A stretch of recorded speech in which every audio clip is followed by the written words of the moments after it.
कन्हैया कहते हैं, माँ तू आज कैसी बात कर रही है? अरे केवल जन्म देने से ही माँ थोड़े होती है। तू भले ही हमें जन्म नहीं दिया है, लेकिन तूने जो हमें माँ का प्यार दिया है, माँ की ममता दी है, वो धरती पर किसी संतान को नसीब नहीं हुआ हो। वस्तुतः यशोदा जैसा प्यार किसी के अंदर नहीं देखा।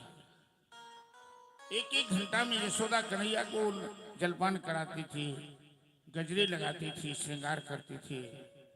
कन्हैया का श्रृंगार कभी मुरझाया नहीं रहता।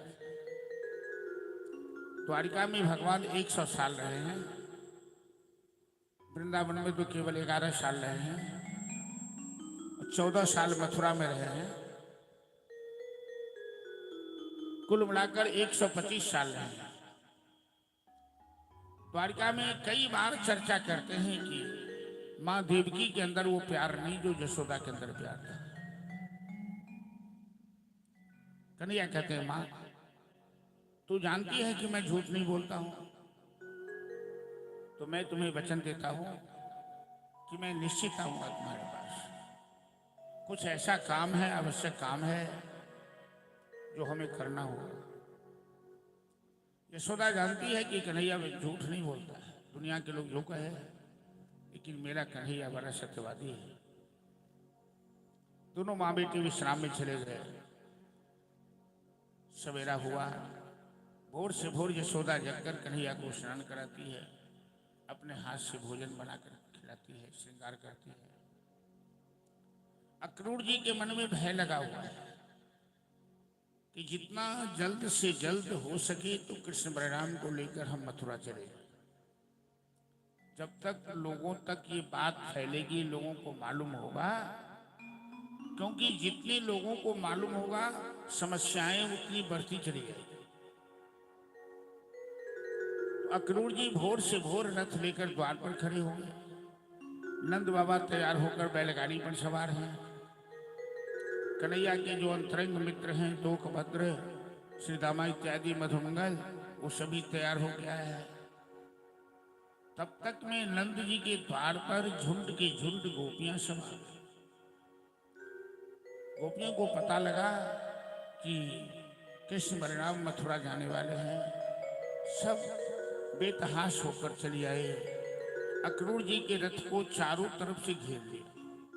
सभी लड़ने लगी, झगड़ने लगी कि तुम क्यों आए वृंदावन? तेरा नाम अक्रूर किसने रखा? अक्रूर मतलब होता है कोमल। तू तो कसाई है, तू अक्रूर नहीं है, तू क्रूर है। तू मेरा प्राण लेने आ गया। जानते हो कि कृष्ण बलराम हमारे प्राण हैं, हम उन्हें किसी हाल में नहीं जाने देंगे। अक्रूर जी कहने लगे कि नंद यशोदा ने तो आदेश दे दिया है। गोपियां सब कहती है, नंद यशोदा के कहने से क्या होगा? कन्हैया पर केवल नंद यशोदा का अधिकार थोड़ी ही है। अरे कन्हैया हम सबका है। हम सब ने एकादशी व्रत किया था, हम सब ने कात्यायनी भगवती की उपासना की थी। इसी पुण्य प्रभाव से तो कन्हैया आया है, और कन्हैया पर हम सबका अधिकार है। हम किसी हाल में नहीं जाते। ब्रजमंडल का ही सितारा रही, जगती तल का उजियारा है वो। मनमोहकता उतनी उसमें, सबके मन का अति प्यारा है वो। के ही भांति विषारु बता मोहन, मनमोहन प्राण हमारा है तो। मत छोड़ चलो वृंदावन को, मनमोहन प्राण हमारा है तो। ये एक भागवत में यही प्रसंग है जहाँ कृष्ण वृंदावन से जाने लगते हैं। ऐसा गंभीर, ऐसा करुण दृश्य यहाँ उपस्थित होता है कि सुखदेव जैसे सन्यासी कथावाचक उनकी आंख टपटपा जाती है, आंख से आंसू बहने लगते हैं। सुखदेव जी कहते हैं कि महाराज परीक्षित, मैं इस कथा को लंबा नहीं कर सकता। जब कृष्ण वृंदावन से जाने लगे तो उस समय कौन सा दृश्य पैदा हुआ। धरती रो पड़ी, आसमान रो पड़ा, जड़ चेतन सब रोने लगा। और आज तक ये गोपियां जो मर्यादा का पालन करती आ रही थी, सास ससुर की मर्यादा, बड़े छोटों की मर्यादा, आज कृष्ण के प्रस्थान के समय इन गोपियों ने सारी मर्यादाएं तोड़ दी। कई बार गोपियां सब आपस में बातें करती थी कि धन्यास्म मूढ़मतयो पिहिरन्यरेता। हेलो, यानंद नंदन मुपात विचित्रवेशम आकर्ण्य वेणुरनितम सह कृष्ण सारा पूजां दधुर विरचितां प्रणयावलोकै।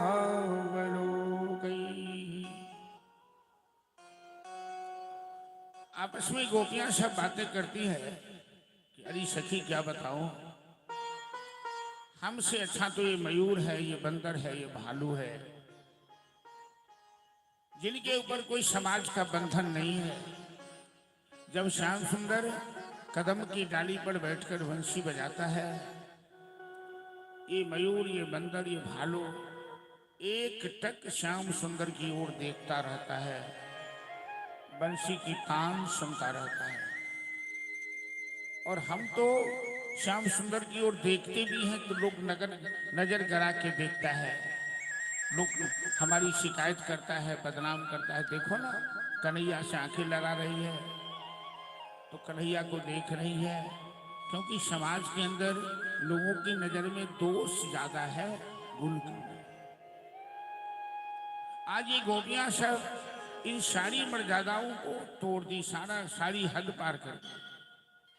सुखदेव जी कहते हैं महाराज परीक्षित, एवं ब्रुवाणा विरहातुरा वृषा ब्रज स्त्रियः कृष्ण गृहीत मानसा विसृज्य लज्जां रुरुदुः ससुस्वरं गोविंद दामोदर माधवेति।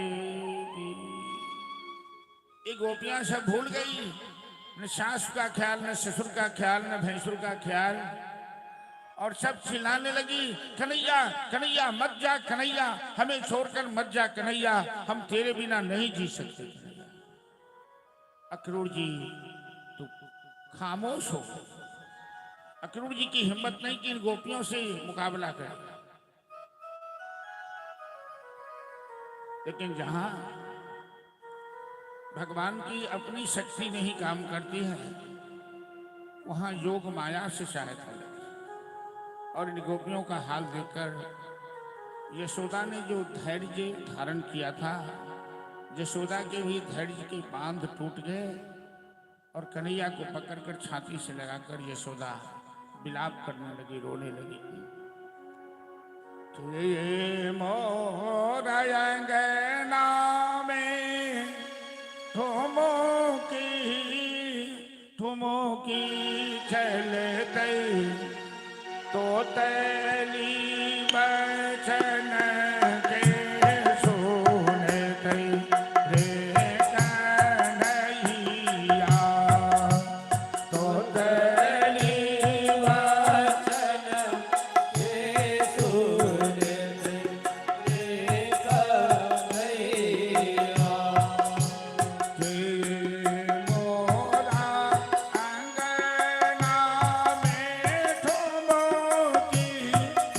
Come on.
जब भगवान की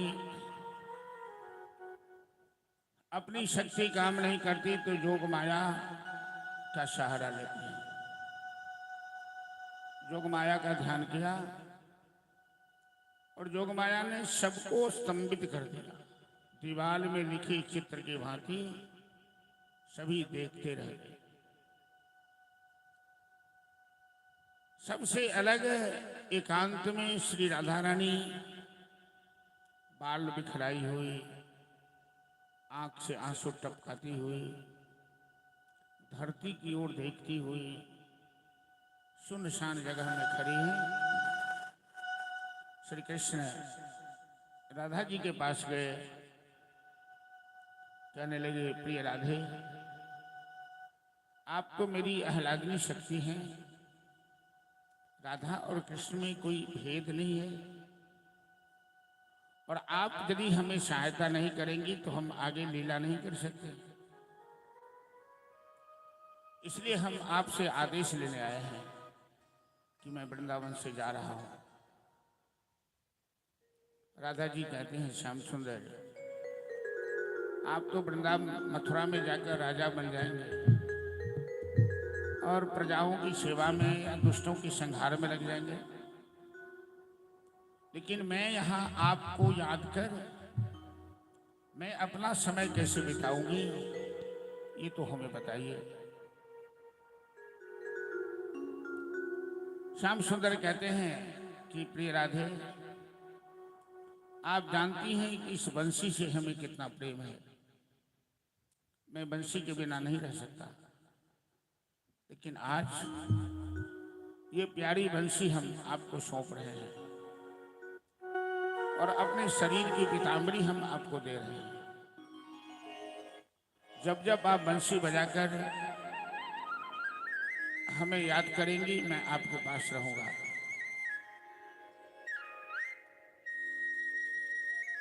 राजा परीक्षित सुखदेव जी से पूछते हैं कि गुरुदेव,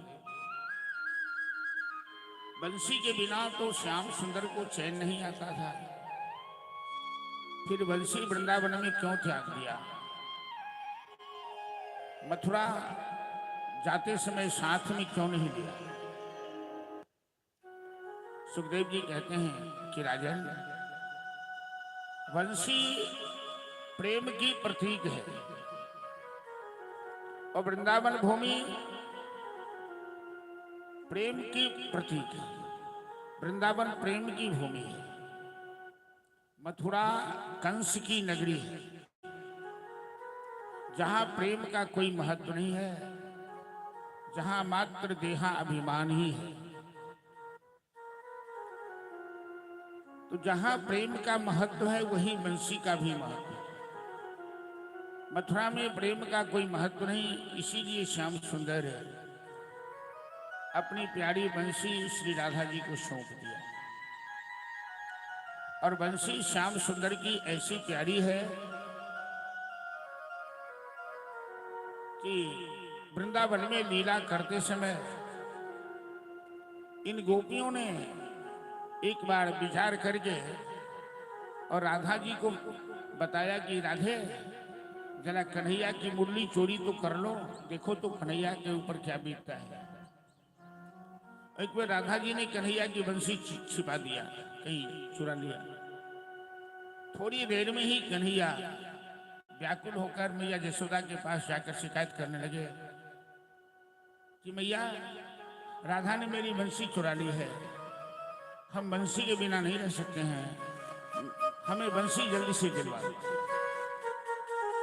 कि मैया है राधा जी बंसी चुरौलन मुरलिया दिलवा दे माई। मैया है राधा जी बंसी चुरौलन मुरलिया दिलवा दे माई। मैया है राधा जी बंसी चुरौलन मुरलिया दिलवा दे माई। मैया है राधा जी बंसी चुरौलन मुरलिया दिलवा दे माई। दिलवा दे माई मुरलिया दिलवा दे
रहे हैं कि मैया बंसी के बल से ही तो मैंने गोवर्धन उठाया। ये बंसी सूर्य के रथ को रोक देती है, ये बंसी जमुना की धारा को रोक देती है, ये बंसी जड़ को चेतन कर देती है और चेतन को जड़ कर देती है। बंसी बल गोवर्धन धारो कन्या के बाल घटाई।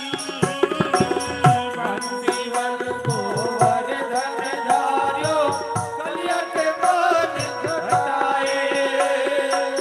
जमुना तट पर रास रचायो, जमुना तट पर रास रचायो।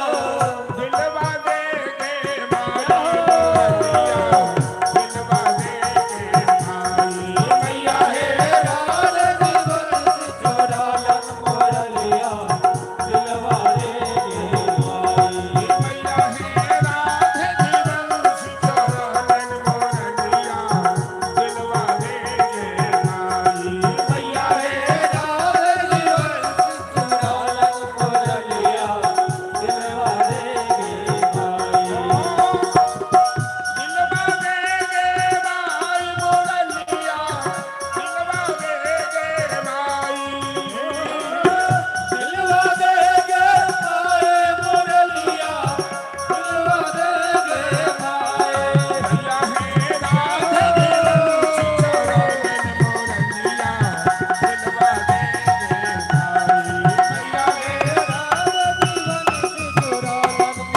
मोरलिया, दिलवा दे गे माई। मैया हे राल दिवस चोरालन मोरलिया दिलवा दे गे माई। मैया हे राधे दिवस चोरलन मोरलिया, दिलवा दे गे माई। मैया हे राल दिवस चोरालन मोरलिया दिलवा दे गे माई। जय जय श्री राधे।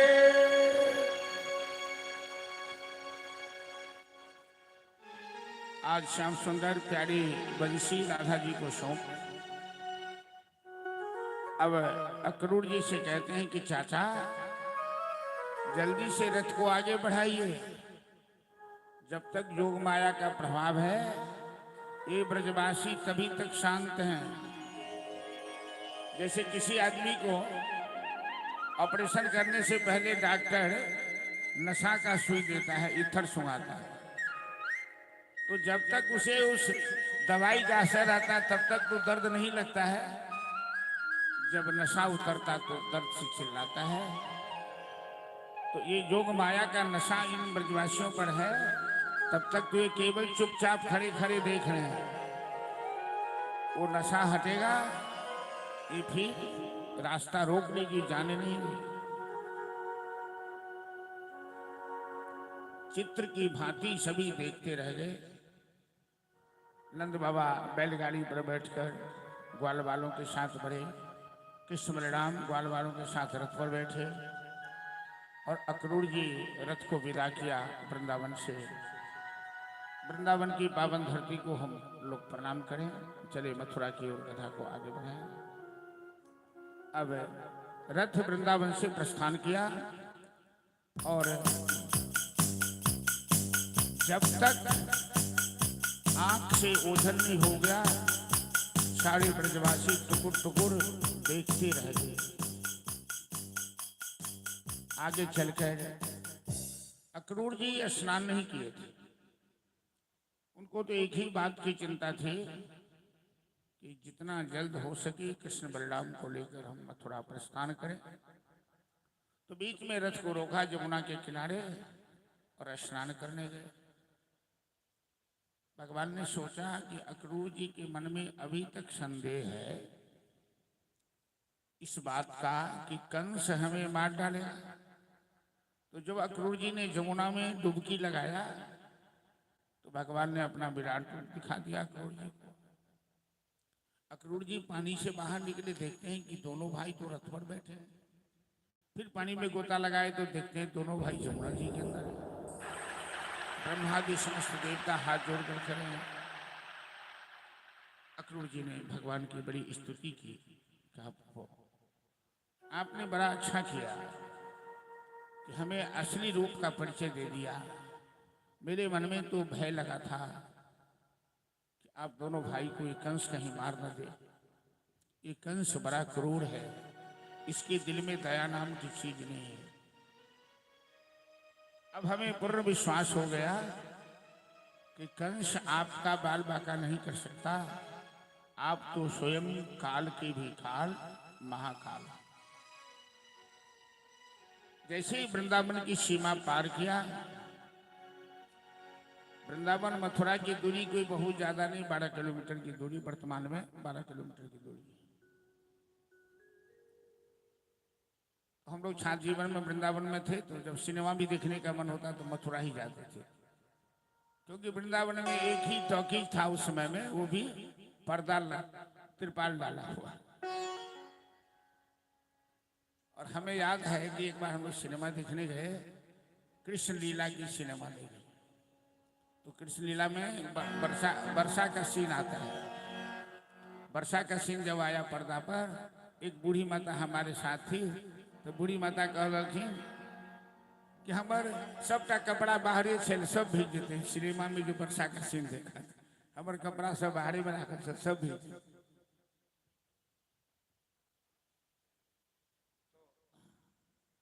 तो कृष्ण बलराम ग्वाल बालों के साथ रथ से नीचे उतर गए और नंद बाबा से कहने लगे, बाबा पहले बार हम वृंदावन से बाहर निकल रहे हैं, तो हम पैदल यात्रा करेंगे। आप गाड़ी पर बैठकर यज्ञशाला में चलिए और हम मथुरा वासियों का दर्शन करते हुए आ रहे हैं।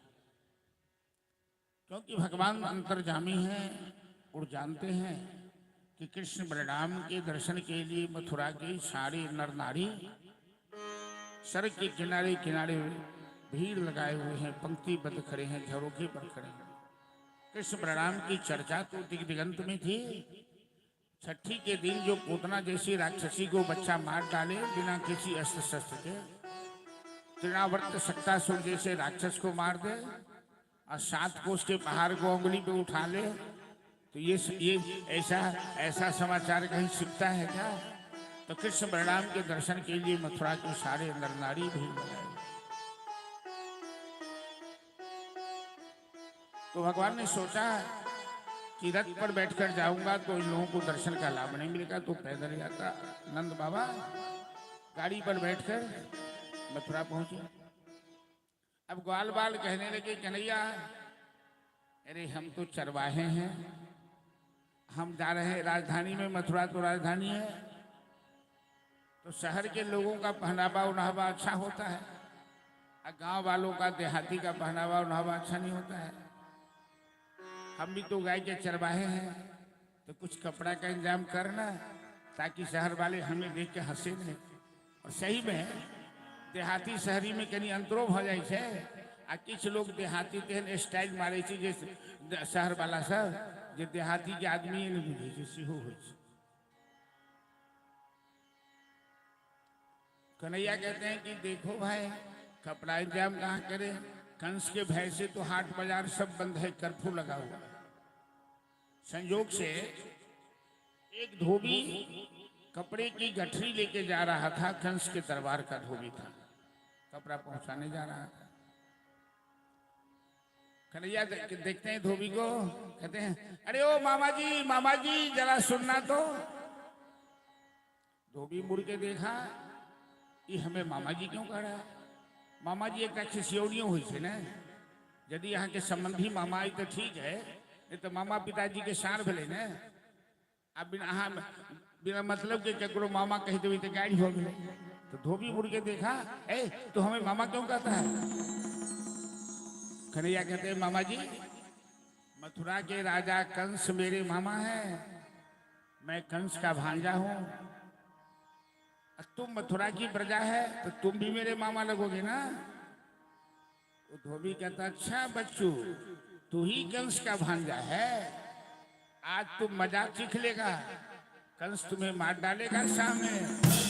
तुमको क्या लगता है कि कंस तुमको बुलाया है स्वागत करने के लिए? आज तेरा काम अंत हो जाएगा। कन्हैया कहते हैं मामा जी, ये तो समय बताएगा कि कंस हमें मारेगा कि हम कंस को मारेंगे। पहले मेरी बात सुन, इसमें से कुछ कपड़े मेरे ग्वाल बाल को दे दे, इनके कपड़े अच्छे नहीं हैं, ये पहली बार राजधानी में जा रहे हैं।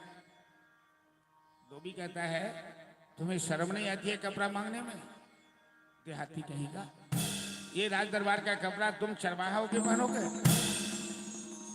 बलराम जी कन्हैया, अरे धोबी का स्वभाव तो बड़ा गड़बड़ लग रहा है। कन्हैया कहते हैं भैया ये आज का गड़बड़ नहीं, ये जन्म जन्मांतर का टेढ़ा है। त्रेता में इसी धोबी ने जानकी के ऊपर उंगली उठाया कि जानकी कलंकनी है, और इसकी बात मानकर मैंने जानकी का त्याग किया था। इसका पुराना हिसाब तो चुकाना है ना। उस समय तो मैं मर्यादा पुरुषोत्तम था, तो प्रजा की बात सुनना मेरा धर्म था। अभी तो मैं कोई राजा नहीं हूं, अब मैं लीला पुरुषोत्तम हूं। तो बलराम ने कहा तो इसका हिसाब क्यों बाकी रखा है, बराबर कर दे। कन्हैया ने उस धोबी को ऐसा झापर लगाया तौल कर, गोविंदाय नमो नमः, और कपड़े की गठरी खोलकर सारे ग्वाल बाल उसमें से कपड़े पहन लिए। बड़े अच्छे कपड़े हैं, लेकिन साइज फिटिंग में थोड़ा सा अंतर है। ग्वाल बाल छोटे छोटे हैं। कोई टेलर मास्टर मिला तो कपड़े की फिटिंग करवाए। अब ग्वाल बाल कहने लगे कन्हैया अरे चंदन के बिना ये कपाड़ अच्छा नहीं लगता है। अभी देखिए ना सबके कपाड़ में चंदन कितने सुंदर लग रहे हैं। सबको मालूम था कि आज कथा में ये प्रसंग आने वाला है। तो व्यास जी बराबर कहते हैं कि बिना चंदन के कपाड़ में दरिद्रा आती है। चंदनम बद्धते नित्यम पवित्रम पावनाशम। ब्रजवासी चंदन के बड़े प्रेमी हैं, और हमारी मिथिला में चंदन के बड़े बहुत लोग आलोचक हैं। चंदन वाले को देखकर लोग आलोचना करते हैं। अरे हम लोग तो कई बार सुनते सुनते कान भर चुका है। जब छोटे थे दीक्षा लिए थे चंदन करते तो कहता देखो ना चंदन फटक्का मधुरी वाणी दगाबाज की यही निशानी। इसे फकरा बोलता था,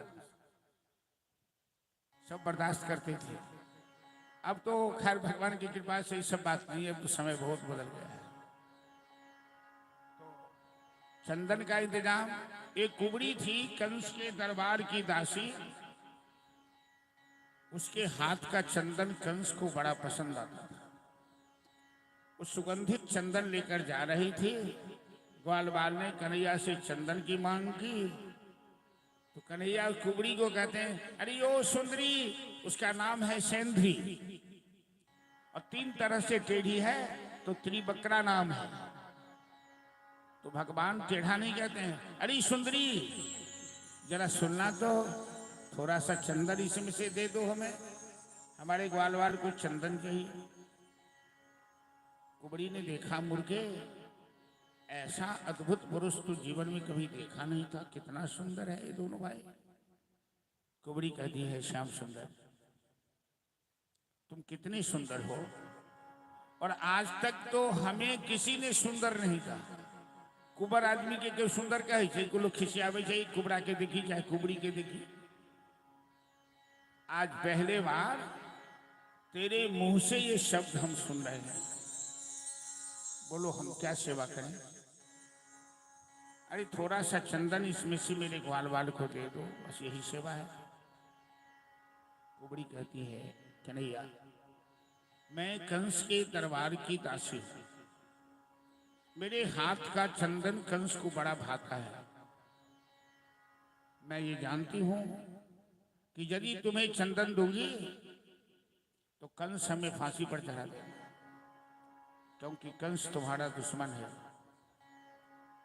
लेकिन हमें जिंदगी की कोई परवाह नहीं है। यदि मेरे हाथ का चंदन तेरे शरीर में नहीं लगा तो मेरा जीवन और मेरा चंदन घसना भी बेकार है। यही प्रेम है। कुबड़ी जानती है कि कंस हमें फांसी दे सकता है, फिर भी जान की परवाह किए बिना कृष्ण के शरीर में, पूरे शरीर में कुबड़ी ने चंदन का अंगराग का लेप किया। ग्वाल वालों को भी चंदन दिया। भगवान का स्वभाव होता है वो लेते हैं कम और देते हैं ज्यादा। गरीबों की सुनो वो तुम्हारी सुनेगा, तुम 1 पैसा दोगे वो 10 लाख। भगवान को देते समय, भगवान पर अर्पित करते समय कभी ये मत सोचिए कि कहाँ जा रहा है, मैं किसको दे रहा हूं। उनसे कुछ छिपा हुआ नहीं है और वो लेते हैं कम और देते हैं ज्यादा। द्रौपदी भगवान की अंगुली में छोटा सा साड़ी फाड़ करके मल्लम पट्टी की थी राजसूय यज्ञ में। अब जरूरत पड़ी तो द्रौपदी के लिए भगवान ने साड़ियों का पहाड़ ढेर लगा दिया। तो भगवान का स्वभाव है, भाव के वश में है। कुंवरी ने चंदन का लेप किया तो भगवान ने कहा कि दुनिया इसे देखकर हंसती है और इसने अपने हाथ से हमारे शरीर में चंदन लगाया है। भगवान जिस पर कृपा करते हैं दुनिया उसका आदर करती है। भगवान जिस पर कृपा करते हैं उसका उपहास करने का दुस्साहस कोई नहीं करता है। कुबड़ी का हाथ पकड़ा, एक ठुड्डी पकड़ी और एक बार झटका दिया, उसकी कुंबड़ टूट गई और सही में सीधा सपाटा बन गई, सुंदर बन गई। कुबड़ी कहती है, श्याम सुंदर तुमने तो हमें वस्तुतः सुंदर बना दिया है। मेरे घर मेहमान बन के आना, हम तुम्हें निमंत्रण देते हैं। भगवान ने कहा ठीक है, हम समय पर आएंगे, लेकिन अभी तो हमें आवश्यक काम करना है। यज्ञशाला में प्रवेश किए तो कृष्ण बलराम को मारने के लिए कंस पूरा इंतजाम कर रखा था। एक का हाथी था कंस के पास, कुवलिया पीड़ नाम था हाथी का। जो हाथी कंस के विवाह में दहेज में मिला था। कंस मगध के राजा जरासंध का दामाद है। इस हाथी के अंदर हजारों हाथी का बल है और कंस ने इस हाथी को अपनी जवानी में कुश्ती में पछाड़ा था, इतना बलवान था। इसी से खुश होकर जरासंध ने अपनी दोनों पुत्री का विवाह कंस के साथ किया और ये हाथी कंस को दिया। आज कृष्ण बलराम जैसे यज्ञशाला के गेट में प्रवेश करने लगे, द्वार में प्रवेश करने लगे, महावत ने ऊपर से इशारा कर दिया, हाथी ने सूर से कृष्ण को पकड़ लिया। सारे ग्वाल बाल चिल्लाने लगे, अरे कन्हैया को मार देगा, ये हाथी बड़ा बलवान है। श्याम सुंदर कहते हैं कोई डरोगे नहीं, कोई घबराएगा नहीं, तुम लोग केवल देखो, ये 2 मर्दों के बीच की लड़ाई है। अब हाथी से कुश्ती हुई, कन्हैया तो भी 12 साल का भी नहीं हुआ था। कभी हाथी खींच कर ले जाए, कभी हाथी को खींच कर ले आवे। अंत में सूर पकड़ के झटका दिया, हाथी धराशायी हुआ और दोनों भाई ने एक एक मुष्टिक जमाया, हाथी ने दम तोड़ दिया चित्कार मार के। हाथी के दोनों दांत उखाड़ लिए और यज्ञशाला में प्रवेश किए। एक धनुष था मंच पर रखा हुआ, जो धनुष तोड़ेगा वही कंस को मारेगा। इसलिए कंस ने उस धनुष की रक्षा में बड़े बड़े पहलवान को लगा रखा। कृष्ण बलराम ने हाथी के दांत से ही सारे पहलवानों को मारकर भगा दिया वहां से और धनुष को 2 टुकड़े कर दोनों तरफ डाल दिया। मथुरा में शोर मच गया, ये बालक ने धनुष तोड़ दिया, क्या यही बालक कंस को मारेगा? लोगों को विश्वास नहीं हो रहा है। दर्शक दीघा में नंद बाबा बैठे थे, कृष्ण बलराम ग्वाल वालों के साथ।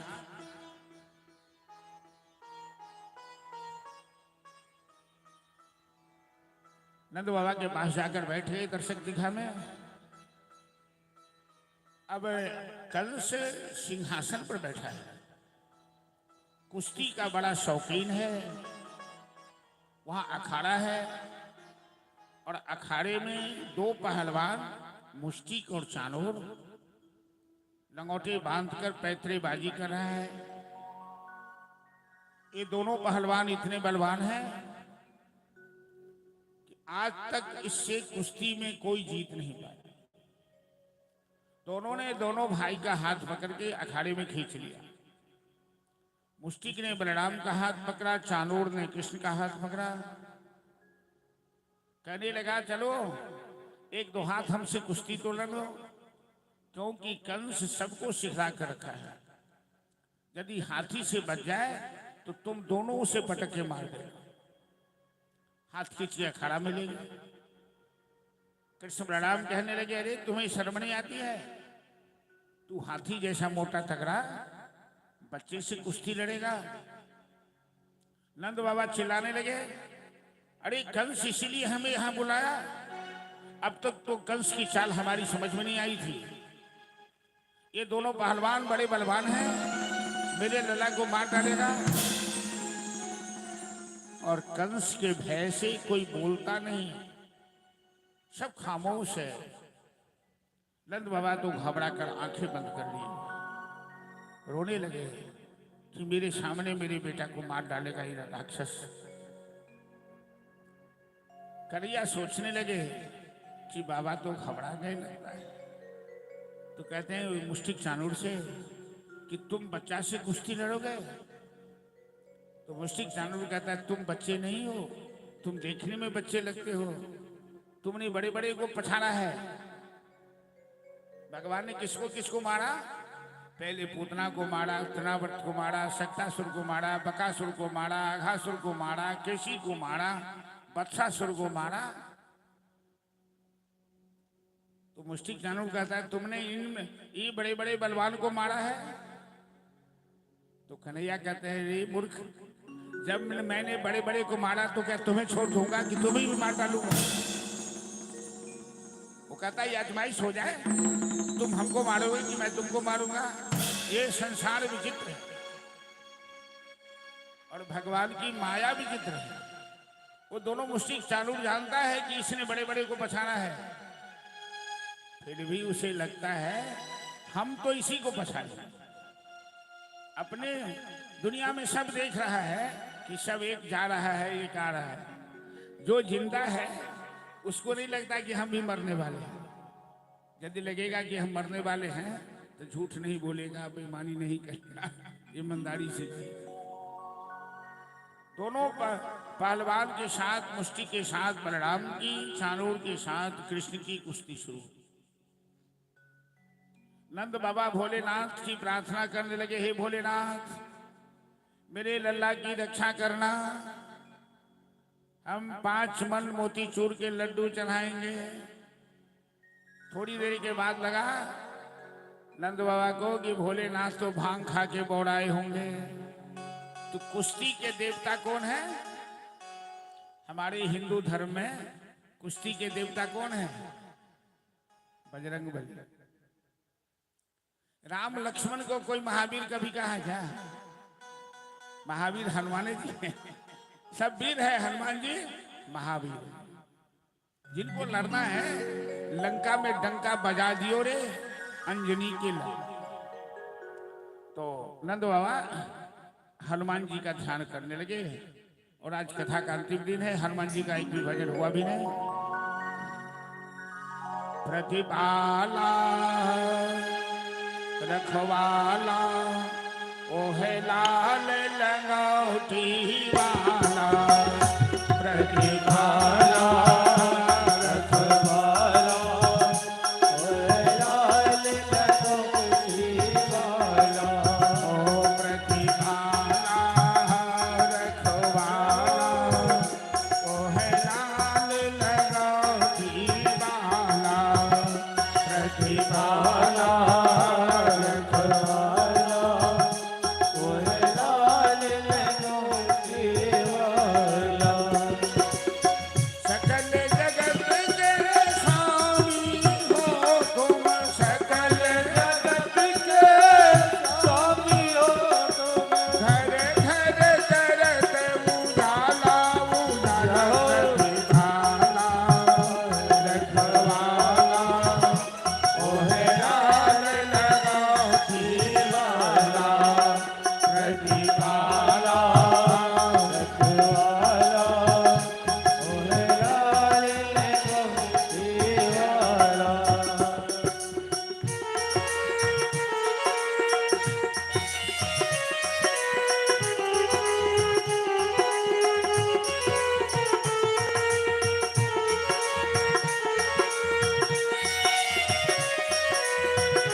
से पाला पाला हो प्रतिपाला रखवाला मोहे लाल लखोटी वाला ओ प्रतिपाला रखवाला मोहे लाल लखोटी वाला।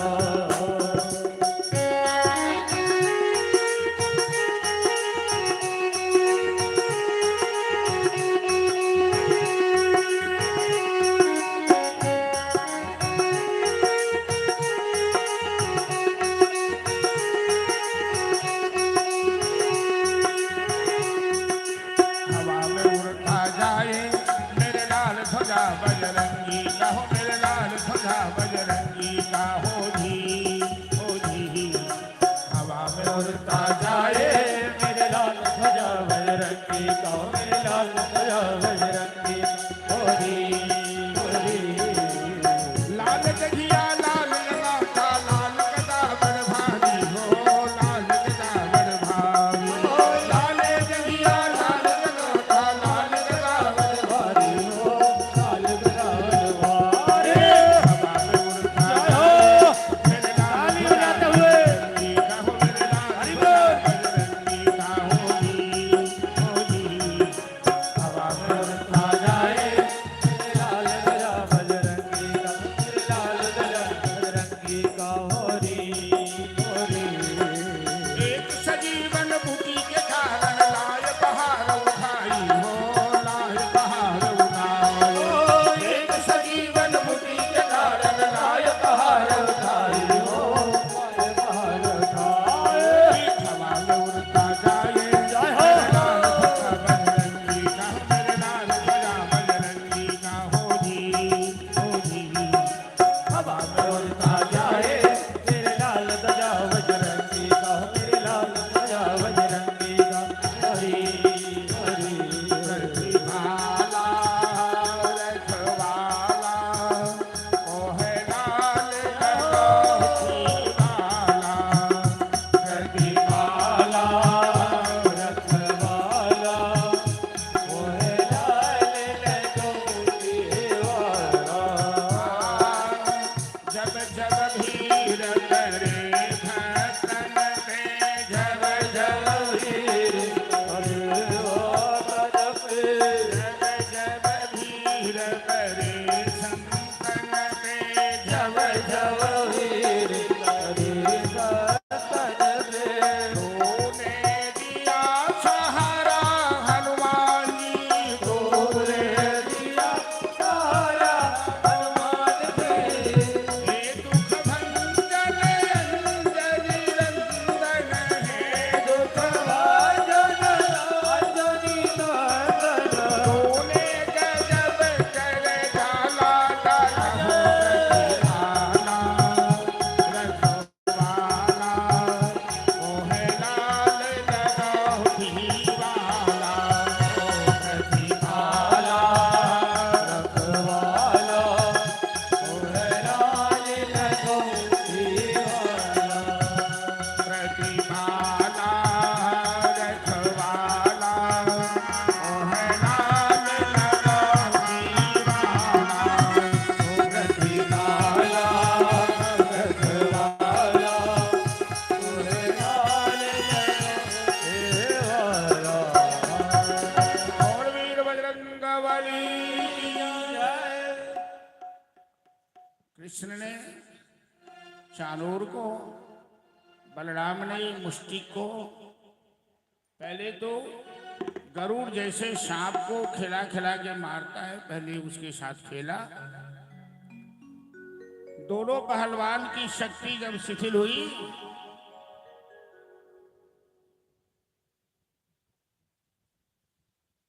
दोनों को जोर से अपने से ऊपर उठा करके पछाड़ा था और छाती पर बैठ गए। नंद बाबा तो आंखें बंद किए हुए हैं, जो क्या होगा। कहा पहलवान जी, तुम तो बोल रहे थे कि आज तक हमें किसी ने पछाड़ा नहीं और बच्चे से पछाड़ खा गए। उठो उठो पहलवान जी। दोनों पहलवान तो बेहोश हो चुके हैं। और ऐसा घूसा जमाया कि दोनों की आंखें निकल गई, मुंह से रक्त बमन करने लगा। दोनों पहर मुष्टिक चांदूर का अंत हुआ। कंस के सेवक सब नगाड़े पर चोट दे रहे थे, क्योंकि ये पहले हम लोगों के समाज में डंका होता था। डंका पे पहलवान कुश्ती लड़ते थे तो नगाड़े की चोट पड़ती थी। अब कंस सिंहासन पर बैठा हुआ है, उसने देखा कि दोनों भाई ने मेरे दोनों पहलवान को मार डाला, अब मेरे ये मूर्ख नगाड़े पीटे जा रहे। अरे मूर्खों, नगाड़ा पीटना बंद करो, मेरे पहलवान तो मारे गए, अब किस खुशी में नगाड़े पीट रहे हो?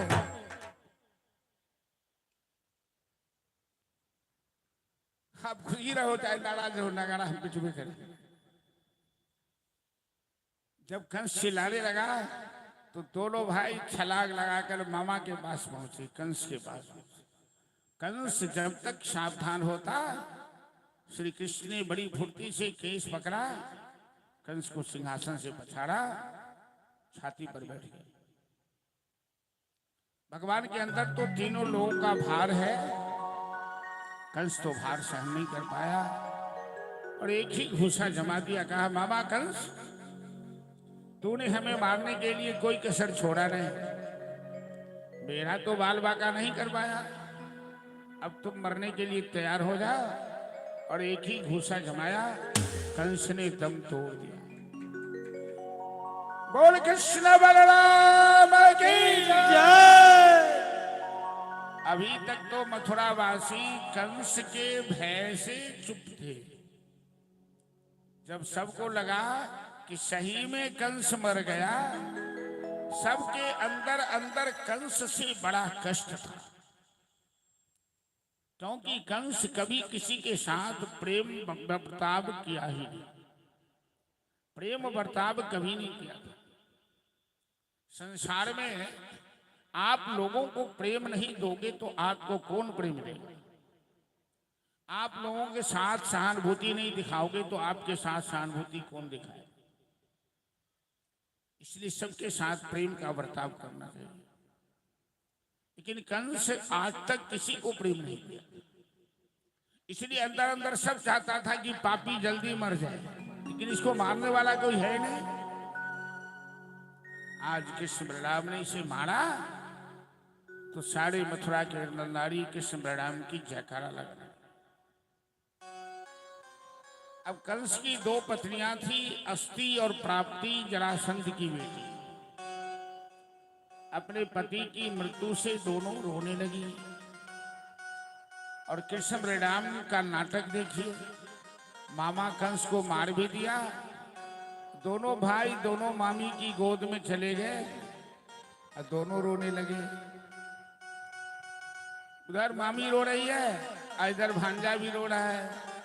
मामी ये मामी, मामा बड़ी जलखन ये मामी, यो मामा यो मामा, वो केना मर गलिए यो मामा, हम तहाँ के किच्छो ने के न यो मामा, ये मामी, हम कसम खा के कैसी हमने मामा के मारा लिए, हम तो मजाक में एक थापड़ मारा लिए, के थापड़ में मामा मर गई थी बलवान से भगवान के। अब मामी कह जतिन बउआ, आह क्या करी थी, आह कुनो का मारा लियन है, वो तो अपने पाप से अपने मर गए। काल दंड गही काहू न मारा, भगवान अपने सर अपजस नहीं लेते, मार दिए। और मामी कहती है कि कंस का कर्म ने, कंस का पाप ने कंस को मारा। यही भगवान की लीला है कि करते हो तुम कन्हैया, मेरा काम हो रहा है, प्रभु आपकी कृपा से सब काम हो रहा है, करते हो तुम कन्हैया, मेरा नाम हो रहा है। चलिए भजन का आनंद लीजिए, फिर आगे कथा को और बढ़े। रास्ता जाम हो गए, कहीं मत घुसके और इधर जगह खाली छे, कहीं कहीं घुसक जाओ सवाल। Hello hello hello hello hello Shri Radhe, hello hello hello Shri Radhe, Radhe Shri Radhe, hello Shri Radhe, hello बोलो बोलो बोले वहां के बिहारी लाल की जय। बोलो बोलो श्री राधे। बोलो थोड़ा टोन बढ़ाइए टोन। श्री राधे पीला वाला कॉर्ड। श्री राधे राधे श्री राधे। बोलो बोलो करते हो तुम कन्हैया मेरा नाम हो रहा है मेरा आपकी कृपा से सब काम हो रहा है मेरा आपकी कृपा से सब काम हो रहा है करते हो तुम कन्हैया करते हो तुम कन्हैया मेरा नाम हो रहा है मेरा आपकी कृपा से सब काम हो रहा है मेरा आपकी कृपा से सब काम हो रहा है।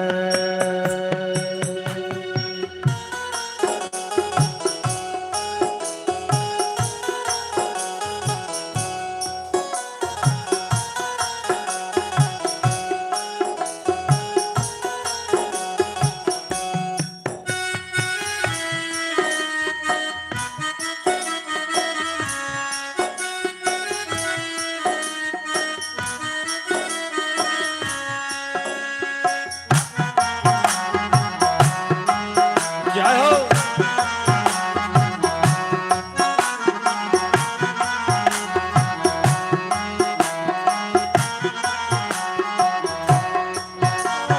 पतवार के बिना ही मेरी नाव चल रही है पतवार के बिना ही मेरी नाव चल रही है हैरान है जवाना मंजिल भी मिल रही है हैरान है जवाना मंजिल भी मिल रही है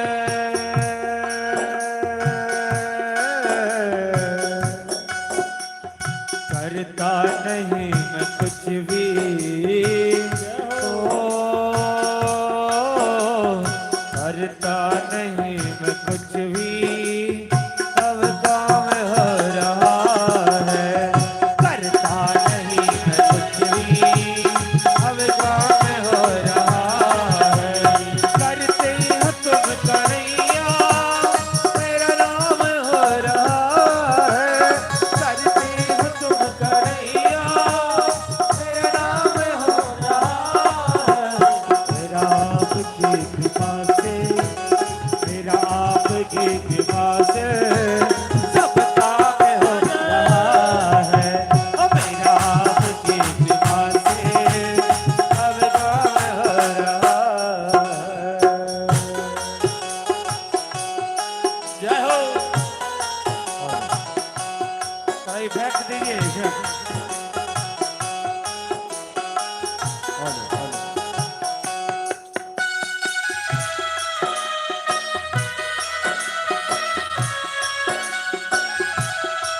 श्री राधे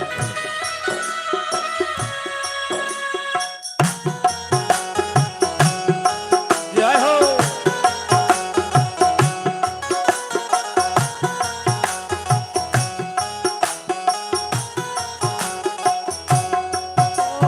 तुम साथ हो जो मेरे किस चीज की कमी है तुम साथ हो जो मेरे किस चीज की कमी है किसी और चीज की अब दरकार भी नहीं है किसी और चीज की अब दरकार भी नहीं है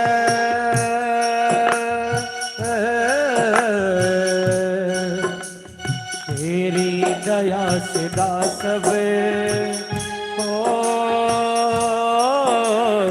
तेरी दया सब मालामाल हो रहा है। तेरी दया से सब मालामाल हो रहा है। करते हो तुम कन्हैया मेरा नाम हो रहा है। करते हो तुम कन्हैया मेरा नाम हो रहा है। राम की कृपा से, राम की कृपा से सब काम हो रहा है। ओ मेरा राम की कृपा से सब काम हो रहा है। जय हो।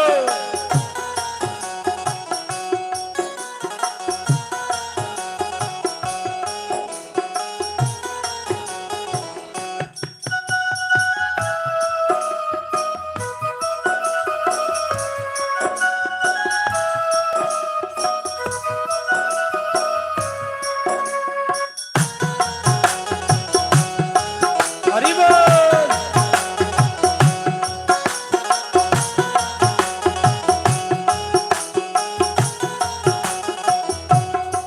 ओ मैं तो नहीं हूँ काबिल तेरा नाम कैसे गाऊं। मैं तो नहीं हूँ काबिल तेरा नाम कैसे गाऊं। टूटी हुई बानी से गुनगान कैसे गाऊं।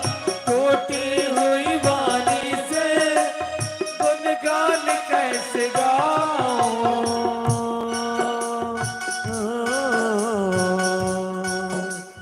थामा है तेरा दामन, दामन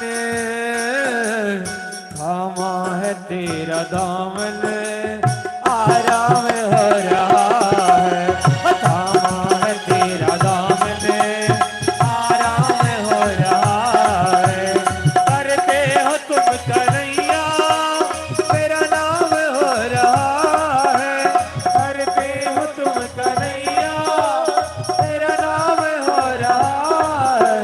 मेरा आपकी कृपा से, मेरा आपकी कृपा से सब काम हो रहा है। वो मेरा आपकी कृपा से सब काम हो रहा है। वो मेरा आपकी कृपा से सब काम हो रहा है। मेरा आपकी कृपा से सब काम हो रहा है। सब काम हो रहा है। सब काम हो रहा है। जय जय परमात्मा धीना। भागवत के मंगलाचरण में ही व्यास जी कह दिया इस बात। जन्मदस्य तो नादि कर्तश्चार्थे सुभिज्ञ स्वरा। मैं उन इष्ट देव की कथा, उस परमात्मा की कथा लिख रहा हूं कि जतोवा इमानि भूतानि जायन्ते येन जातानि जीवन्ते। अर्थात जहां से समस्त चराचर प्रकट होता है, जिसके द्वारा समस्त चराचर पालित है और जिसमें समस्त चराचर विलीन हो जाता है, उसी भगवान की वंदना में कर रहा हूं। श्री कृष्ण ने पहले कंस के पिता उग्रसेन को कारागार से मुक्त किया, क्योंकि राक्षस कंस अपने पिता को काल कोठरी में डाल दिया। आजकल जिसको काला पानी की सजा कहते हैं वो दिया। उग्रसेन ने कहा, कन्हैया हमें मथुरा का राज नहीं चाहिए, तुम राज संभालो, मैं बूढ़ा हो गया, हमें भजन भी करना है। कन्हैया ने कहा, चाचा अभी तो हम कोई संस्कार प्राप्त नहीं किए हैं, तो पहले हमें संस्कार प्राप्त कर लेने दीजिए, फिर देखेंगे। तब तक आप इसको संभालिए, आपको कोई दिक्कत नहीं होगी। अपने माता पिता के पास गए, जितने भी कारागार में रक्षक था सबको मारकर भगाया, ताला तोड़ा, वसुदेव देवकी की हथकड़ी बेगी कटवाई। कृष्ण बलराम अपने माता पिता से मिले। अभी तक तो वसुदेव देवकी की आंख से आंसू आते थे दुख के। अब पुत्र मिलन हुआ तो खुशी के आंसू बहने लगे। गर्गाचार्य जिनकी चर्चा कल की कथा में हुई थी वहां आ गए और नंद बाबा से कहने लगे कि नंद जी, ये दोनों बालक आपके नहीं वसुदेव देवकी के। इन्हें कुछ दिन मथुरा में ही रहने दीजिए। कुछ आवश्यक काम है जो ये निपटाएंगे। नंद बाबा यशोदा के हाथ से बना हुआ जो प्रसाद था, पहले दोनों पुत्र को गोद में बैठाकर वो प्रसाद खिलाया। दोनों पुत्र को गले से लगाया, उनका माथा सूंघा। नंद बाबा की आंख से आंसू छलकने लगे। कहने लगे, बेटा मैं तेरे काम में बाधा नहीं डालूंगा। हम जानते हैं कि तुम्हें बहुत आवश्यक काम करना है, लेकिन हमें भूल मत जाना, बुढ़ापे का तो सहारा है। हम तो दोनों पति पत्नी तुम्हें देखकर ही जीवित थे। कन्हैया रोने लगे, बाबा मजबूरी कुछ ऐसी है कि हम आपके साथ नहीं जा सकते हैं। हमें कुछ आवश्यक काम करना है। इन काम निपटा लेने के बाद हम फिर आप लोगों के पास आएंगे। ग्वाल बाल कहने लगा, कन्हैया हम लोगों ने जो तुम्हें प्रेम दिया है वृंदावन में, वो प्रेम तुम्हें कहीं नहीं मिलेगा। हम तो चरवाहे के चरवाहे रह गए, अब तुम तो राजा बनने वाले हो। कहावत है नहीं कि संगे संगे गैया चरौली, कृष्णा हो गल गोसैया। नंद बाबा ग्वाल वालों के साथ बार बार कन्हैया को देखते हुए पीछे मुड़ मुड़ कर कन्हैया भी बार बार देखते हैं, आंसू भरा। समय अपने आप में बड़ा बलवान होता है। जीवन में एक जैसा जो सोचते हैं वो नहीं रहेगा। इसीलिए एकमात्र भक्ति का सहारा जीवन में आना चाहिए। भक्ति में कोई परिवर्तन नहीं होता है। भक्ति में आनंद ही आनंद आता है। भगवान हमारे दिल में है। न भगवान बच्चे होते, न बूढ़े होते, न भगवान का अंत होता है। जब तक हम हैं तब तक भगवान हमारे साथ, सुख में दुख में, देश में परदेश में, हानि में लाभ में, सब परिस्थिति में, सभी रूपों में कन्हैया हमारे साथ है। ऐसा मान लीजिए, आपके जीवन में दुख नहीं होगा, वियोग नहीं होगा। वसुदेव देवकी ने अपने लल्ला का संस्कार किया, यज्ञोपवीत आदि संस्कार, क्योंकि कन्हैया के कोई संस्कार वृंदावन में नहीं हुए थे। न मुंडन हुआ, न चूड़ाकरण हुआ, न यज्ञोपवीत हुआ। ग्वाले वंश में थे, अब क्षत्रिय वंश में आए हैं, तो सारे संस्कार उनके पूरे किए गए। लेकिन जीवन में एक सबसे बड़ा संस्कार होता है मानव के जीवन में, जिसे हम शिक्षा संस्कार कहते हैं। आजकल तो शिक्षा व्यावसायिक हो गई है, लेकिन शिक्षा व्यावसायिक नहीं हो सकती। शिक्षा मनुष्य के जीवन में कुशलता प्रदान करती है। शिक्षा ही जीवन मनुष्य को कुशल नागरिक बनाती है। विद्या ददाति विनयम, विनयात् ददाति पात्रता। विद्या का प्रथम लक्षण है जीवन में विनम्रता। पहले शिक्षक जब बच्चों के लिए संपर्क करते थे घर घर जाकर, तो गार्जियन से कहते थे आप हमें बच्चे दीजिए और हम आपको कुशल नागरिक बनाकर वापस करें। आज तो न वो शिक्षक हैं, न वो व्यवस्था है, न वो पठन पाठन है। अंधेर नगरी चौपट राजा, टके सिर भाजी टके सिर खाजा चल रहा है। सरकार शिक्षक को मजदूर समझती है, पढ़ाई छुड़ाकर शिक्षकों से को हमेशा दूसरे काम में लगाए रहती है। इतना डिपार्टमेंट है सरकार के पास, इतने खर्चे हैं इन नेताओं पर, इन मंत्री संतरी पर। जिन शिक्षकों को पाठशाला में बच्चों को पढ़ाना चाहिए, वो शिक्षक गांव-गांव घूम करके जनगणना करते हैं, तो पशु गणना करते हैं। वो हमेशा ड्यूटी पे ही लगे रहते हैं। स्कूल में बच्चे जाएं, घूर के आए, हल्ला गुल्ला करे, मारपीट करे, कोई देखने वाला नहीं। तो शिक्षा क्या मिलेगी? बच्चे क्या शिक्षित होंगे? आज तो मैं कहता हूं कि हम लोगों के समाज में बड़ा चिंता का विषय है कि हमारे बच्चे कहाँ जा रहे हैं। डिग्री लेने से इंसान नहीं बनता है। आप पैसे के बल पर कहीं बच्चे को पढ़ा लो, राजकोट में पढ़ा लो, देहरादून में पढ़ा लो, बिलायत इंग्लैंड में, अमेरिका में पढ़ा लो, वो डिग्री लेकर आएगा, लेकिन एक सच्चा इंसान बन के नहीं आएगा। ऐसा भी बच्चा आता है बाहर से पढ़कर जो माँ बाप को नहीं पहचानता, जो माँ बाप का सम्मान नहीं करता।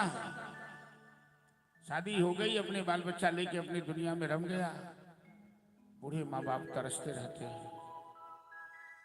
जिन बच्चों को जन्म दिया, जिन बच्चों का लालन पालन किया, ये बच्चा बुढ़ापा में हमारा सहारा बनेगा। ये बुढ़ापे की लाठी है। वो बच्चा जब सहारा छीन जाता है, बूढ़े माँ बाप को छोड़ देते हैं। कितने बड़ी दुख की बात है कि एक माँ बाप कितने बच्चे को पोस पाल देते हैं और 5-10 बच्चे मिलकर एक माँ बाप को नहीं पाल सकते। बंटवारा कर लेते हैं, माँ हम में रहेगी तो बाप उसमें रहेगा।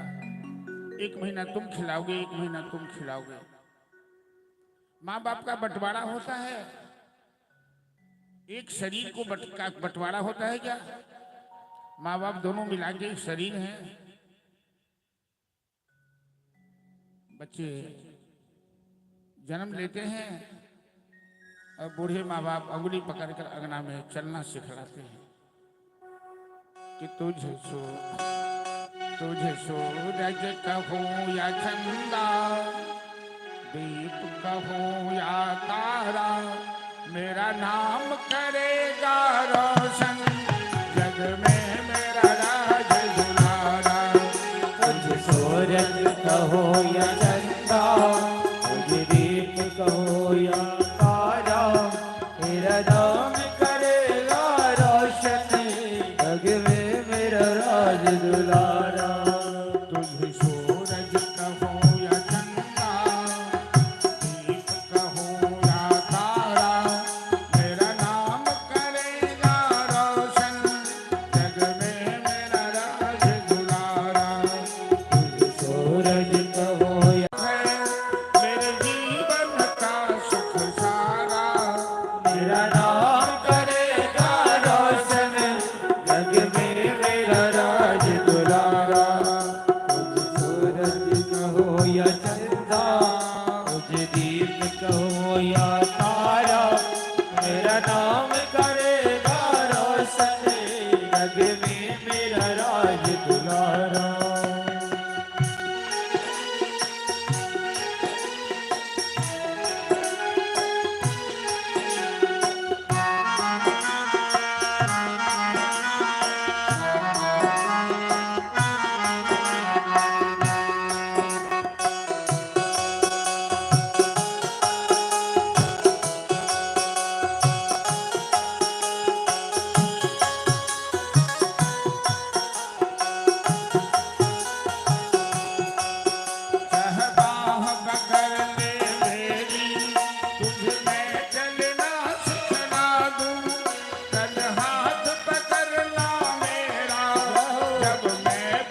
कितने दुख की बात है, लेकिन इसमें दोषी हमारे बच्चे नहीं, बच्चे के साथ साथ हम माँ बाप भी दोषी हैं, हम गार्जियन वर्ग भी दोषी हैं।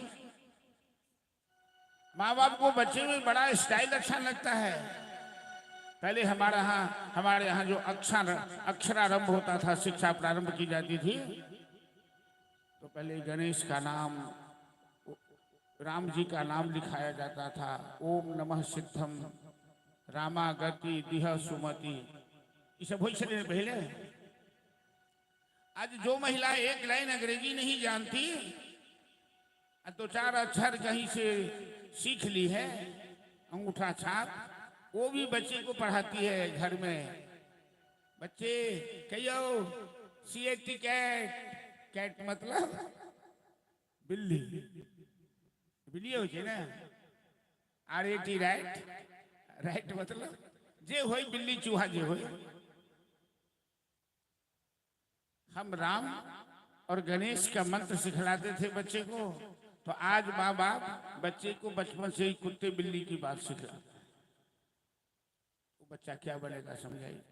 अपना संस्कार, अपनी संस्कृति कभी नहीं भूलना चाहिए, और गार्जियन वर्ग को हमेशा इस बात का ध्यान रखना चाहिए कि छोटे बच्चे को जिस रास्ता पे ले जाएंगे वो वही रास्ता पकड़ेगा। तो कच्चा घड़ा है, जो डिजाइन दीजिएगा वही डिजाइन आएगी उसमें। इसलिए माँ बाप भी दोषी हैं, और आज के युग में जो समाज का परिवेश बदलता जा रहा है, बड़ा खेदजनक, चिंताजनक विषय है। कृष्ण बलराम गुरुकुल गए शिक्षा पाने के, 1 साल में शिक्षा प्राप्त की है संदीपन मुनि के आश्रम में। भगवान पढ़ते नहीं हैं, उनकी सांस से तो वेद निकला है। सरस्वती भी उनकी दासी है, लेकिन मानव रूप में आए हैं तो मानवोचित सभी कर्मों का पालन कर रहे हैं। एक ही मित्र मिला गुरुकुल में, जिसका नाम भागवत में तो नहीं है। भागवत के 2 प्रमुख पात्र का नाम सुखदेव जी ने नहीं लिया है, न सुदामा का नाम लिया, न राधा जी का नाम लिया। दूसरे पुराणों से इसकी पुष्टि होती है। कृष्णस्य आसीत् सखा कश्चित् ब्राह्मणो ब्रह्मवित्तम विरक्तः इंद्रियार्थेषु प्रशांतात्मा जितेंद्रिय। ये सुदामा जी का परिचय है। कृष्ण के कोई सखा थे जो ब्राह्मण थे, बड़ी संयमी थी, सदाचारी थे, ब्रह्मचारी थे। शिक्षा प्राप्ति के बाद गुरु जी से मिले। गुरुदेव कुछ दक्षिणा का आदेश कीजिए। संदीपन मुनि तो ब्रह्म विद्या के ज्ञाता है, बड़े संतोषी हैं, कहते हैं तुमने शिक्षा प्राप्त कर ली, यही हमारी गुरु दक्षिणा है। लेकिन एक आदेश मैं देता हूं कि शिष्य परंपरा की रक्षा करना। जैसे तुम मेरे शिष्य बने हो, तो तुम भी अपना शिष्य किसी को बना, ये परंपरा चालू रहे। आज जानते हैं कि हमारे समाज में सबसे ज्यादा दोषी कौन है? हम पंडित सब दोषी, जो बड़े बड़े विद्वान हुए हैं। कोई विद्वान अपने बच्चे को संस्कृत नहीं पढ़ाया, उसे कर्मकांड से दूर रखा, उसी संस्कार से दूर रखा। अंग्रेजी मेरा बेटा पढ़े, तो दोषी तो सबसे ज्यादा पंडित है। जो समाज, पंडित का समाज में सम्मान होता है।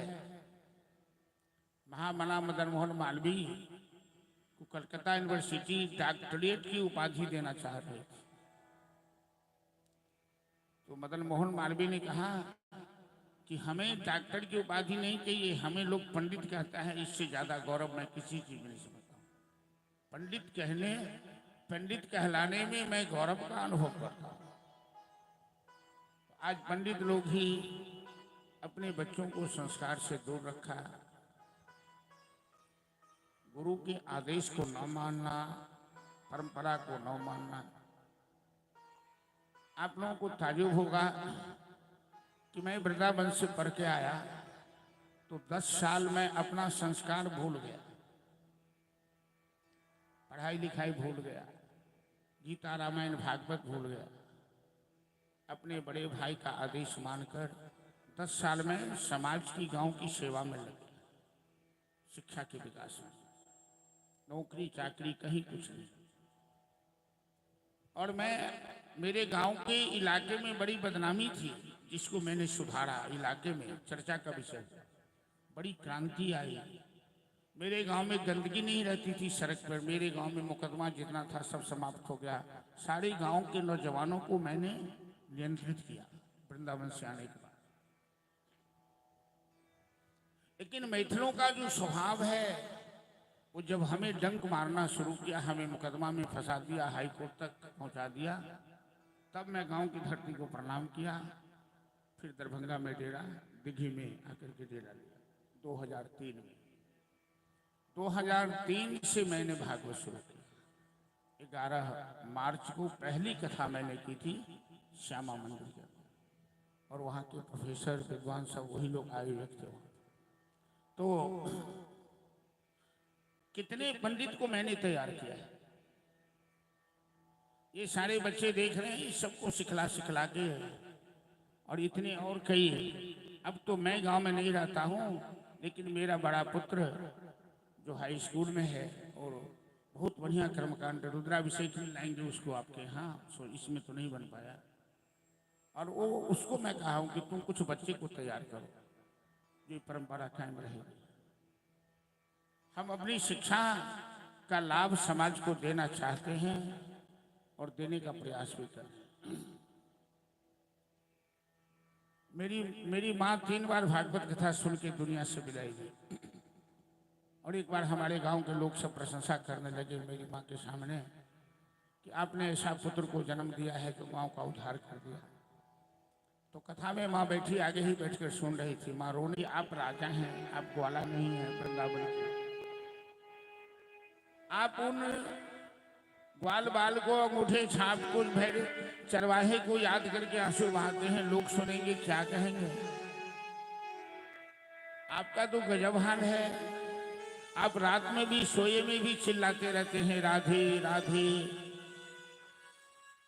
श्यामा श्यामा। भगवान ने सोचा कि उद्धव ज्ञानी तो बहुत बड़ा है, लेकिन उद्धव के दिल में प्रेम नहीं है, और इसे समझाना भी बेकार है।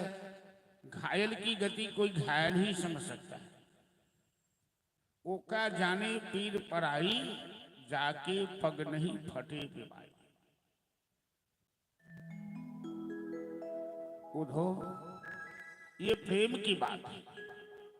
तू विद्वान है, लेकिन तू प्रेमी नहीं है। प्रेम में शिक्षा का महत्व नहीं है, प्रेम अंधा होता है। ये प्रेम की बात है। उधो, बंदगी तेरे बस की नहीं है। भजन बड़ा सुंदर भजन है कि भगवान कृष्ण उद्धव जी से करें, ये तो प्रेम की बात है। उधो, तुम नहीं समझ पाओगे।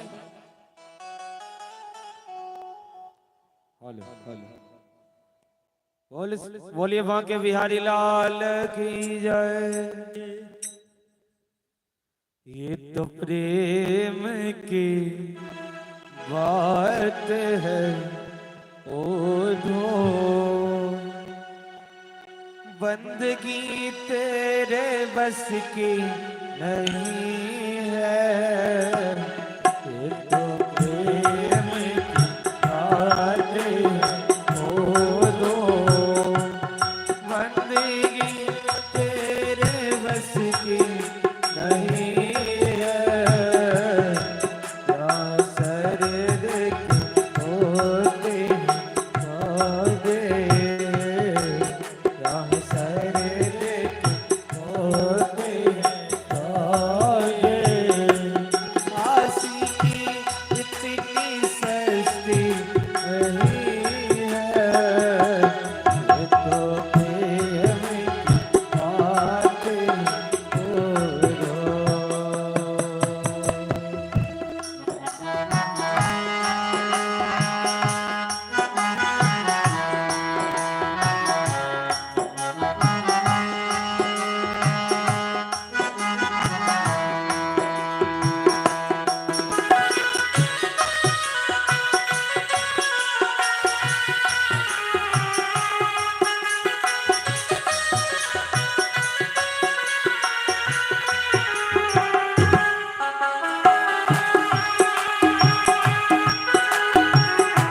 की पूजा में सुन लो ये मुर्दो, उनकी पूजा में सुन लो ये मुर्दो, उनकी पूजा में सुन लो ये मुर्दो।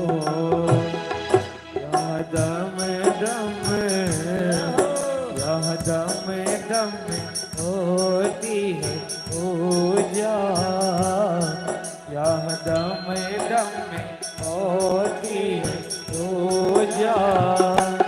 सर झुकाने की फुर्सत नहीं है, ये तो प्रेम की बातें हो दो, बंदगी तेरे बस की नहीं है, ये तो प्रेम की बातें हो दो।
जो असल में मस्ती में डूबे, उनको क्या परवाह जिंदगी के।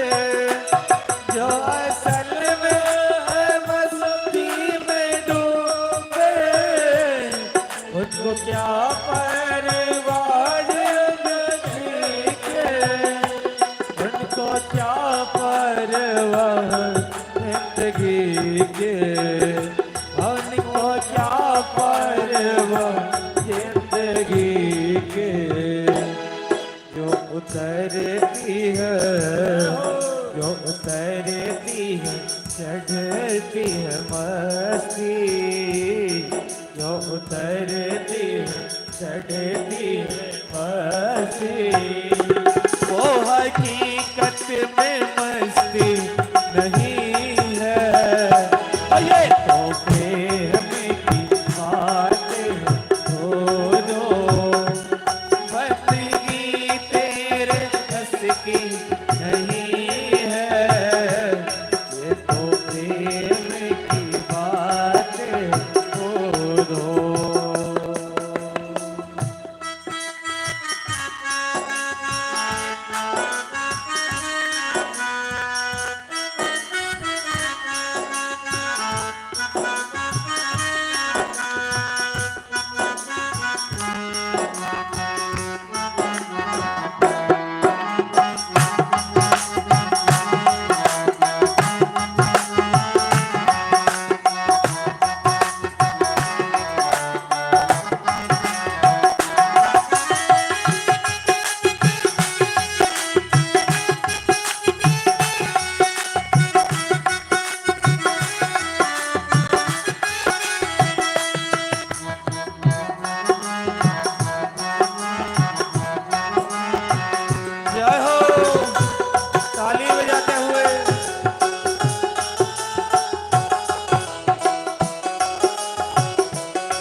नजरों में मोहन समाए, जिसकी नजरों में मोहन समाए, वो नजर फिर तरसती नहीं है। और ये तो प्रेम की बातें दो दो, बंदगी तेरे बस की नहीं है। यहाँ सर देख होते दे, आशिकी इतनी सस्ती नहीं है। और ये तो प्रेम की बातें बोलो, बंदगी तेरे बस की नहीं है।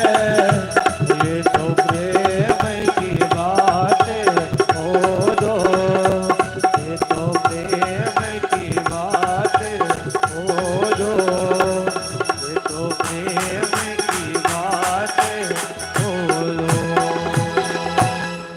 जय जय श्री राधे।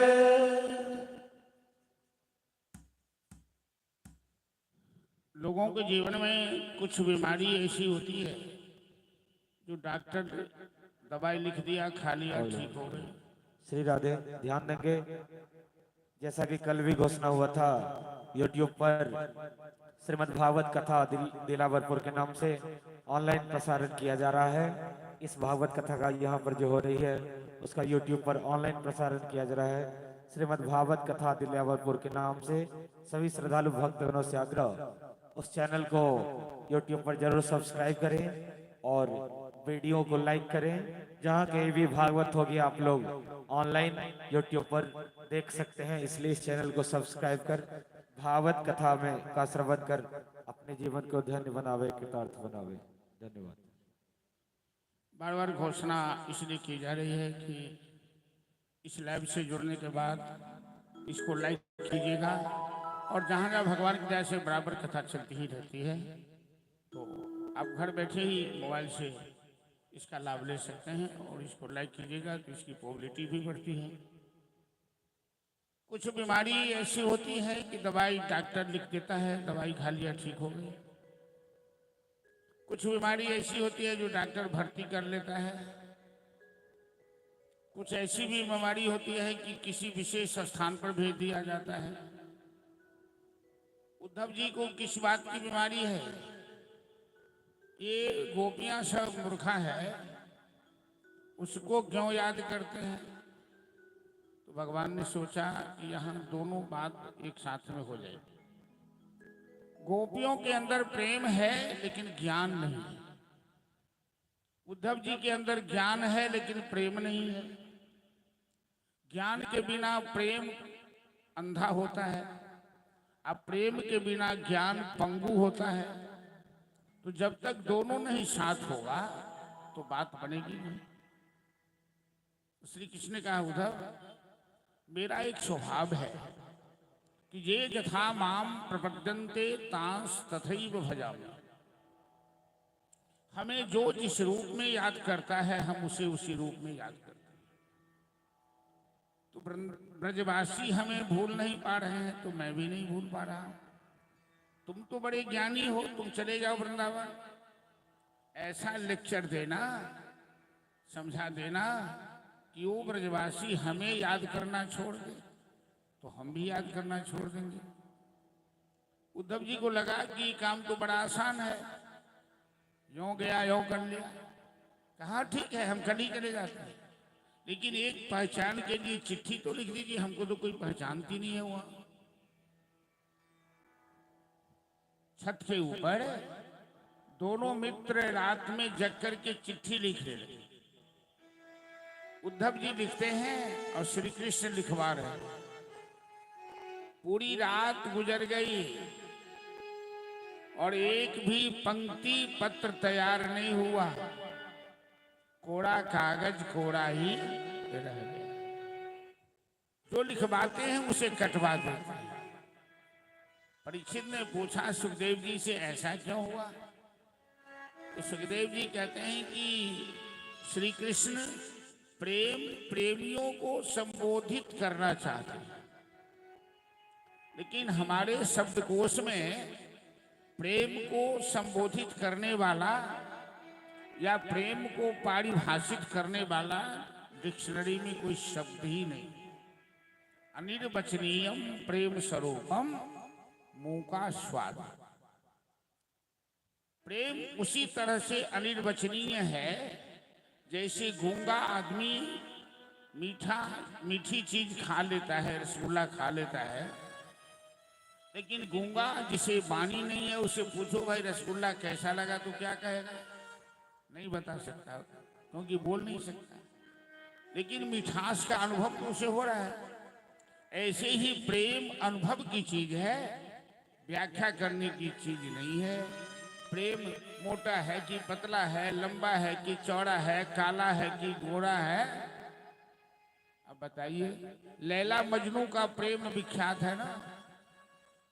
मजनू राजकुमार है और लैला किसी साधारण घर की है। मजनू सुंदर है और लैला एकदम कुरूपा है, लेकिन उन दोनों का प्रेम कितना अमर है जो लोग आज भी याद करते हैं। क्योंकि प्रेम के जगत में न रूप देखा जाता है, न औकात देखी जाती है, न जात देखी जाती है। प्रेम अंधा हो। उद्धव जी गए प्रातःकाल वृंदावन गए तो सबसे पहले ग्वाल बाल सब मिला, क्योंकि ये ग्वाल बाल भगवान के जो सखा थे वो सब सवेरे आते थे रास्ता देखने के लिए। तो दूर से देखा उद्धव जी, अरे उद्धव जी का रंग श्यामला है। उद्धव जी वही पीताम्बरी धारण किए हुए जो कृष्ण के शरीर की पीताम्बरी है, उसी रथ से उद्धव जी आ रहे हैं जिस रथ से कृष्ण आए थे। तम वृक्ष कृष्णानुचर बाहुम नव कंजरो। ग्वाल बाल उछलने लगा कि कन्हैया आ गया, कन्हैया आ गया। जब रथ नजदीक आया तो ग्वाल बाल उदास हो गया, ये तो कन्हैया नहीं कोई और है। उद्धव जी ने पूछा इन ग्वाल बालों से, बच्चे हमें नंद महल में जाना है, रास्ता बताइए। ग्वाल बाल ने कहा आपका परिचय श्रीमान? मेरा नाम उद्धव है, हम मथुरा से आए हैं, हम कृष्ण के सखा हैं। ग्वाल बाल सब आंख से आंसू बहाते हुए कहने लगा कि कहिए प्रिय उद्धव श्याम सखा, सुध लेते हैं श्याम हमारी कभी। बन गोवर्धन वृंदावन को, यमुना तट को बंधवारी कभी। उद्धव जी जब से मथुरा गया ब्रजवासियों को भूल गया कन्हैया, कभी हम लोग को याद नहीं करता है। बड़े उद्धव जी विद्वान हैं, वाक्पटु हैं, कहते हैं बहुत बहुत याद करते हैं आप। बातचीत करते नंद महल तक आए, ग्वाल बाल आगे बढ़ गए, यही नंद बाबा का महल है। उद्धव जी जैसे रथ से नीचे उतरे, वृंदावन की पावन भूमि पे अपना चरण रखा। अब तक जो इनके अंदर ज्ञान का अभिमान था, वृंदावन की भूमि का स्पर्श करते ही कहां गायब हो गया ज्ञान का अभिमान। उद्धव जी जो आसमान में थे जमीन पर आ गए। जब नंद यशोदा को देखा आंगन में, बुढ़ापा में दोनों झगड़ रहे हैं। जिस पत्नी से जवानी में बहुत प्रेम होता है ना, बुढ़ापा में उस पत्नी से चिड़चिड़ापना आ जाता है यदि बाल बच्चे पास में न हो। यशोदा कहती है नंद बाबा को कि आपने कन्हैया को भगा दिया यहाँ से। नंद बाबा कहते हैं कि तेरे कारण कन्हैया चला गया, क्योंकि यशोदा ने कन्हैया को उखड़ से बांध दी थी, कथा सुनाया, इसी कारण चला गया। दोनों एक दूसरे पर दोषारोपण करके आंसू बहाते। उद्धव जी देखते ही आश्चर्य लगा उद्धव जी को, कैसा प्रेम है इन लोगों का श्री कृष्ण के प्रति। जाके चरण स्पर्श किए, अपना परिचय दिया और नंद जी आंसू बहाने लगे।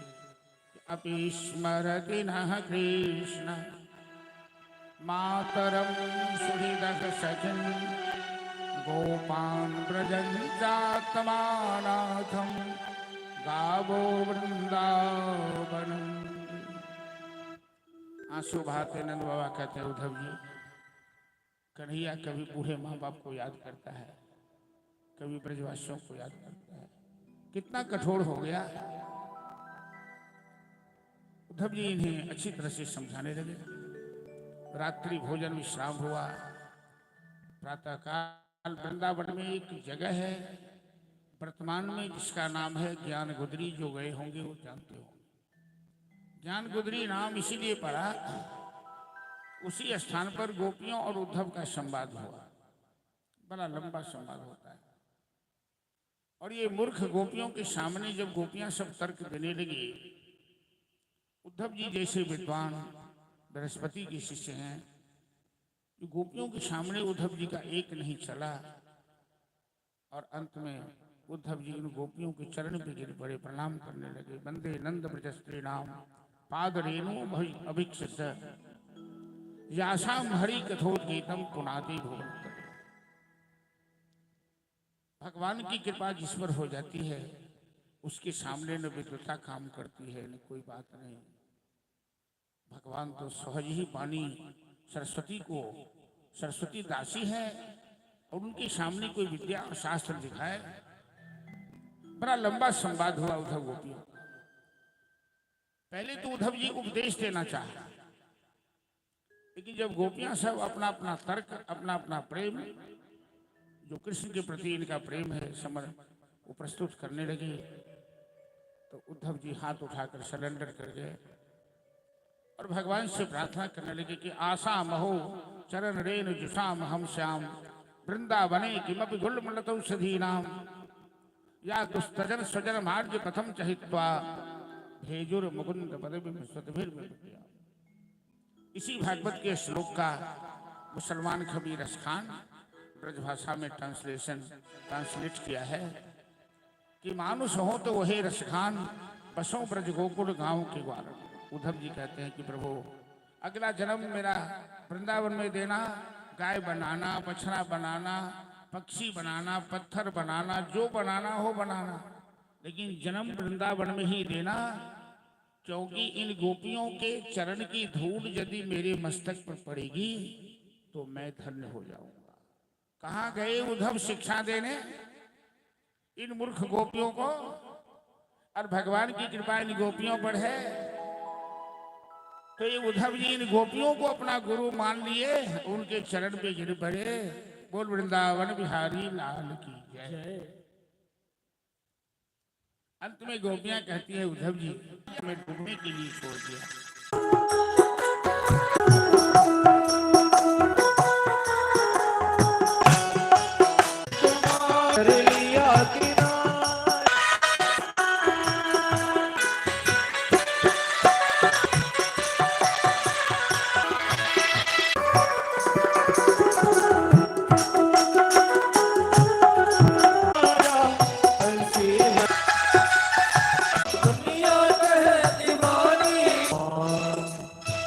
तुम हमको नहीं गवाए।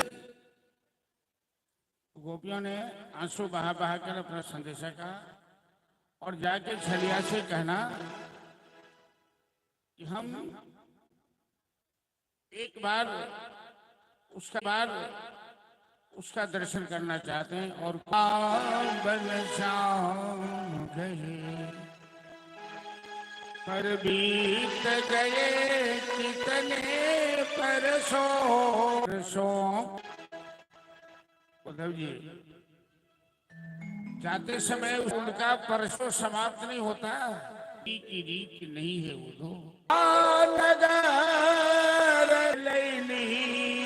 मोहियो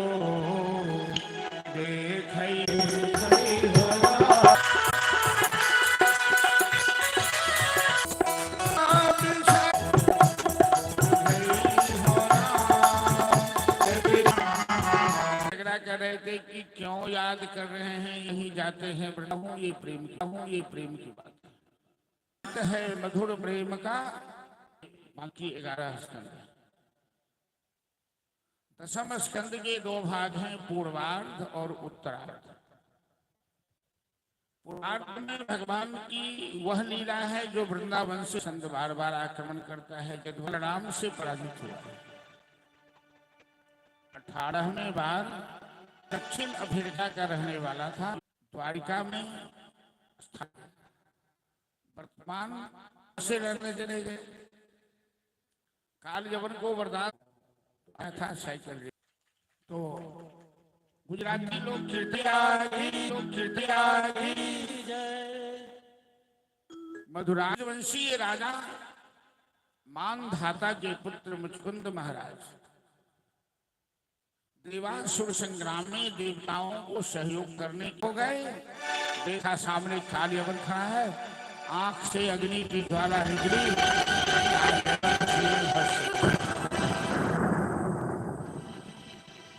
उतने उसके जीवन में दुख बढ़ता जाता समय लगता। इसी तरह मनुष्य की समस्याएं उतनी ही बढ़ती चली जाती। प्रेम करती हैं, इंतजार करने लगे। ब्राह्मण देवता ने रुक्मिणी को सूचना दी कि तुम्हारी प्रियतम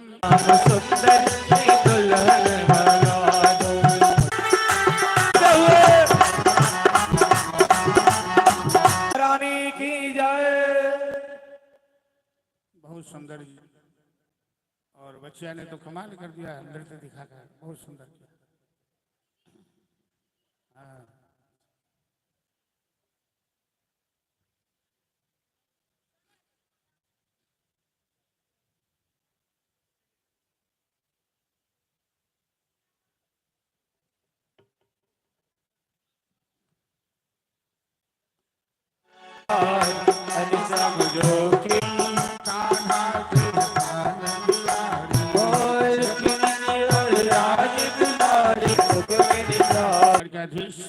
महारानी